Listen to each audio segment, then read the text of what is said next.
अस्सलामु अलैकुम दोस्तों, MB इस्लामिक चैनल में आप सबको खुश आमदीद। रमज़ानुल मुबारक के बाबरकत महीने में हम अपने तमाम नाजरीन को दिल की गहराइयों से मुबारकबाद पेश करते हैं।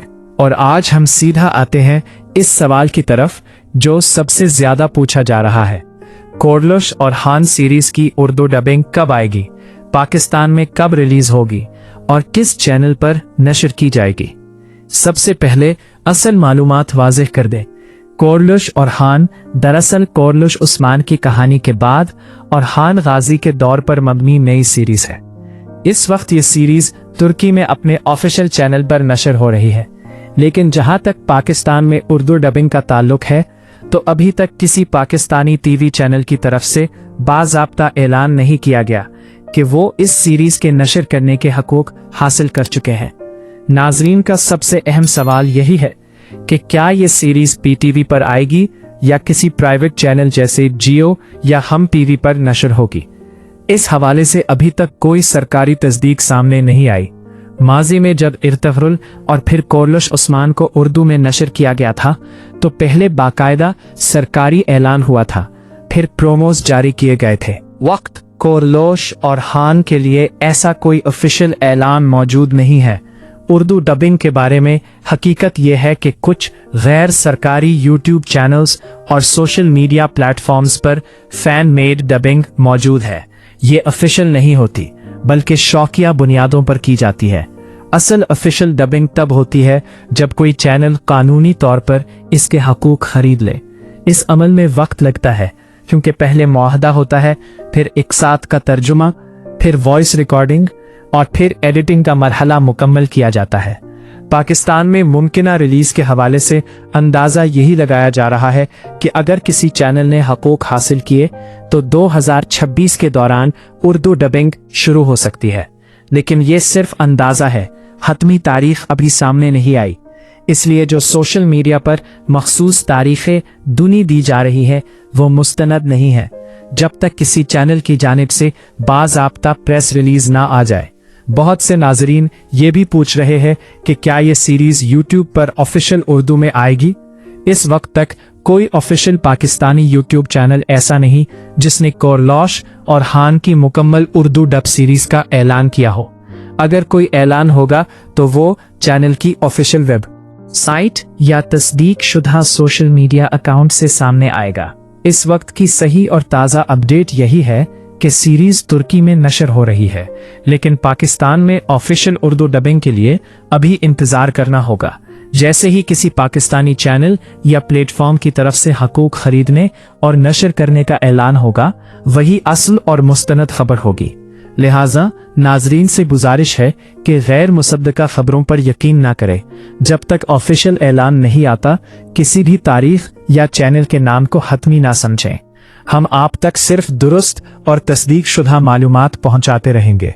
नाजरीन, अब बात करते हैं मजीद तफसील के साथ उर्दू डबिंग के मुकम्मल अमल और पाकिस्तान में मुमकिना नशरियात के तरीक़ाकार की, ताकि आपको पूरी तस्वीर वाज़ेह हो जाए।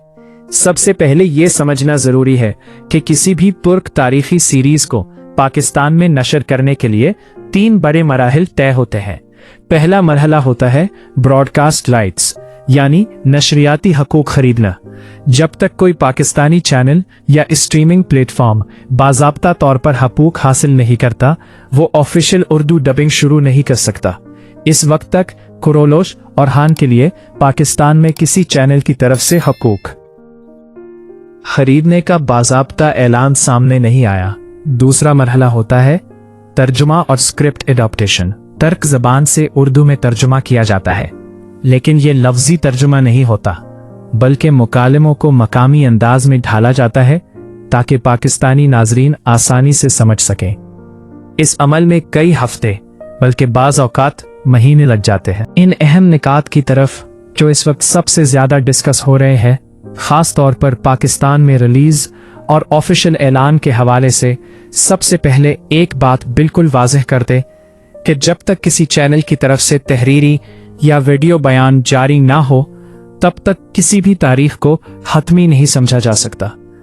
इस वक्त पाकिस्तान के किसी सरकारी या निजी चैनल ने कोरलुश और हान की उर्दू डबिंग के हकूक हासिल करने का ऐलान नहीं किया। ना ही किसी चैनल के शेड्यूल में इस सीरीज का नाम शामिल किया गया है। नाजरीन का दूसरा बड़ा सवाल यह है कि अगर ऐलान हो जाए तो नश्र होने में कितना वक्त लगेगा। आमतौर पर जब कोई चैनल हकूक हासिल कर लेता है तो कम से कम 2 से 3 माह डबिंग और तैयारी में लगते हैं। बाज़ औक़ात चैनल पहले 20 से 30 अक़सात मुकम्मल होने का इंतजार भी करते हैं ताकि नश्र करते वक्त तसलसल बरकरार रखा जा सके। इसीलिए इम्कान यही होता है कि असल तर्क नशरियात के काफ़ी अरसा बाद उर्दू वर्जन शुरू होता है। अब बात करते हैं मुमकिना प्लेटफॉर्म्स की। पाकिस्तान में तारीखी तर्क सीरीज माजी में सरकारी चैनल और कुछ निजी प्लेटफॉर्म्स पर नश्र हो चुकी है, लेकिन कोरलोश और हान के लिए अभी तक कोई ऑफिशियल मुआहिदा सामने नहीं आया। अगर मुस्तकबिल में कोई चैनल ये सीरीज हासिल करता है तो सबसे पहले प्रोमो जारी किया जाएगा, फिर नशर होने की तारीख दी जाएगी और इसके बाद बाकायदा तशहीरी मुहिम शुरू होगी। कुछ लोग पूछ रहे हैं कि क्या ये सीरीज सिर्फ यूट्यूब पर आएगी। अगर किसी चैनल ने हुकूक खरीदे तो वो उसे टीवी और अपने ऑफिशियल डिजिटल प्लेटफॉर्म दोनों पर नशर कर सकता है, लेकिन इस वक्त कोई तस्दीक शुदा यूट्यूब चैनल ऐसा नहीं जिसने मुकम्मल ऑफिशियल उर्दू डब सीरीज का ऐलान किया हो। अहम बात यह है कि सोशल मीडिया पर चलने वाली गैर मुसद्दका पोस्ट्स में अक्सर मखसूस तारीखें और चैनल के नाम दिए जाते हैं, मगर इनकी कोई सरकारी बुनियाद नहीं होती। दुरुस्त खबर वही होगी जो चैनल के तस्दीक शुदा अकाउंट्स या मोतबर मीडिया रिपोर्ट्स के जरिए सामने आएगी। इस वक्त की ताज़ा और दुरुस्त अपडेट यही है कि सीरीज तुर्की में जारी है। पाकिस्तान में ऑफिशियल उर्दू डबिंग या नशर होने की कोई हतमी तारीख मौजूद नहीं, और जैसे ही कोई मुस्तनद ऐलान होगा वो अवामी तौर पर जारी किया जाएगा। हम अपने नाजरीन को यही मशवरा देते हैं कि सब्र रखें और सिर्फ तस्दीक शुदा ज़राए पर यकीन करें। जैसे ही पाकिस्तान में कोरलोश और हान की उर्दू रिलीज के हवाले से कोई बाज़ाब्ता ऐलान सामने आएगा, हम आप तक मुकम्मल और दुरुस्त तफसीलात पहुंचाएंगे। अब पार्ट 4 में हम बात करेंगे इन अमली पहलुओं की जो आम तौर पर नजरअंदाज कर दिए जाते हैं, लेकिन दर हकीकत यही फैसला करते हैं कि कोई बैनुल अक़वामी सीरीज पाकिस्तान में कब और कैसे नशर होगी। सबसे पहले रेटिंग और मार्केट वैल्यू को देखा जाता है। अगर किसी तुर्क सीरीज की बैनुल अक़वामी सतह पर मकबूलियत ज्यादा हो, व्यूज और रेटिंग मजबूत हो, तो पाकिस्तानी चैनल्स के लिए उसे खरीदना ज्यादा फायदेमंद समझा जाता है। कोरलोश और हान चूंकि एक तारीखी तसलसल का हिस्सा है और पहले वाली सीरीज की मकबूलियत बहुत ज्यादा रही, इसलिए इम्कानात मौजूद है कि मुस्तकबिल में कोई चैनल इसमें दिलचस्पी ले सकता है। लेकिन दिलचस्पी और मुआहिदा 2 अलग चीजें हैं और फिलहाल मुआहिदे की कोई तस्दीक मौजूद नहीं। दूसरा अहम पहलू बजट का होता है। तारीखी ड्रामों की डबिंग आम ड्रामों के मुकाबले में महंगी पड़ती है क्योंकि किरदार ज्यादा होते हैं, मकालमे लंबे होते हैं। इसी वजह से बाज़ चैनल्स फौरी तौर पर फैसला नहीं करते बल्कि मुकम्मल माली जायजा लेते हैं। तीसरा मरहला सेंसर और एडिटिंग का होता है। पाकिस्तान में नशर होने से पहले एक साथ का जायजा लिया जाता है ताकि मकामी नशरियाती कवानीन के मुताबिक मवाद पेश किया जा सके। इस अमल में भी वक्त लगता है और बाज़ औक़ात यही मरहला रिलीज में ताख़ीर की वक्त। अब पार्ट 5 में हम बात करेंगे इरहान गाजी की, इन जंगों और फतूहात की जिन्होंने एक छोटी सी बिल्ड को बाकायदा रियासत में बदल दिया। इरहान गाजी ने अपने वालिद के बाद इक़्तिदार संभालते ही सबसे पहले बाज़ंतीनी सरहदों पर दबाव बढ़ाया। इस दौर में सबसे अहम हदफ बरसा था। बरसा की मुहासरे की जंग कई साल जारी रही।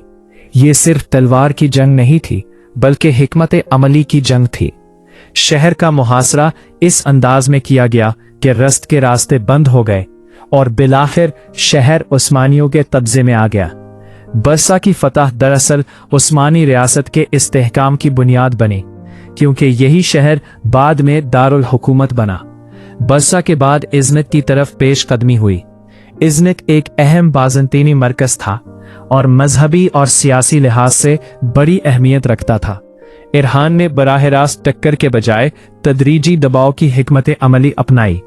कलों को एक एक करके घेरना, इर्द गिर्द के इलाकों को अपने कंट्रोल में लेना और दुश्मन को तन्हा करना, यही वो तरीका था जिसने आखिरकार इज़्निक को भी उस्मानी परचम के नीचे ले आया। इज़्निक के बाद अज़मियत की मुहिम शुरू हुई। ये इलाका बहरा मरमरा के करीब होने की वजह से तिजारती लिहाज से निहायत अहम था।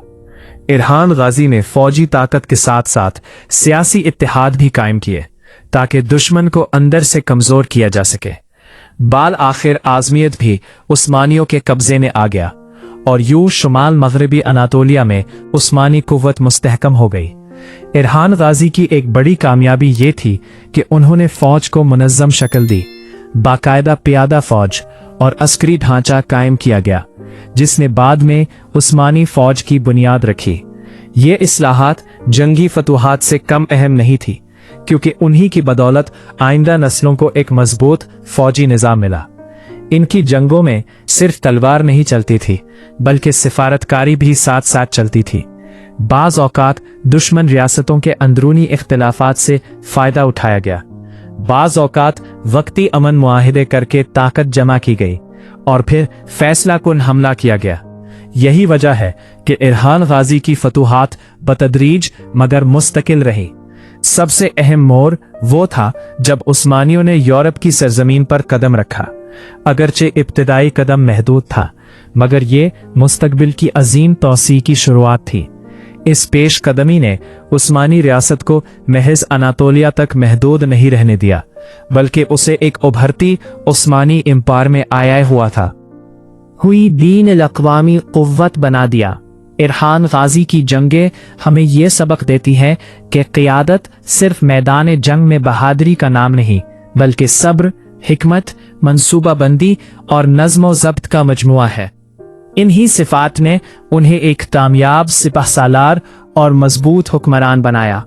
ये वो पहलू है जिन पर आइंदा इकसात में मजीद रोशनी डाली जा सकती है क्योंकि इरहान गाजी की अस्करी जिंदगी सिर्फ चंद फतूहात तक महदूद नहीं बल्कि एक पूरा अहद है जिसने उस्मानी सल्तनत की बुनियादों को मजबूत किया। अब पार्ट 6 में हम बात करेंगे इरहान गाजी की इन बड़ी फौजी हिकमत अमलियों और तारीखी मार्कों की जिन्होंने उस्मानी रियासत को एक बाकायदा सल्तनत की शक्ल देना शुरू किया। बरसा, इज़्निक और इज़नीद की फतूहात के बाद इरहान गाजी ने अपनी तवज्जो सरहदी दिफा मजबूत करने पर दी। उन्होंने तिला बंदी के निज़ाम को बेहतर बनाया, अहम शहरों में मुस्तकिल फौजी दस्ते तैनात किए और अभी इसके बाद हम नेक्स्ट इसके जितने भी डिटेल्स हैं वो इसके अगले वीडियो में हम डिस्कस करेंगे। तब तक के लिए मुझे इजाजत दीजिए। AB इस्लामिक चैनल की तरफ से मेरा नाम मोहम्मद बिलाल खान है। मुझे इजाजत दीजिए। खुदा हाफिज।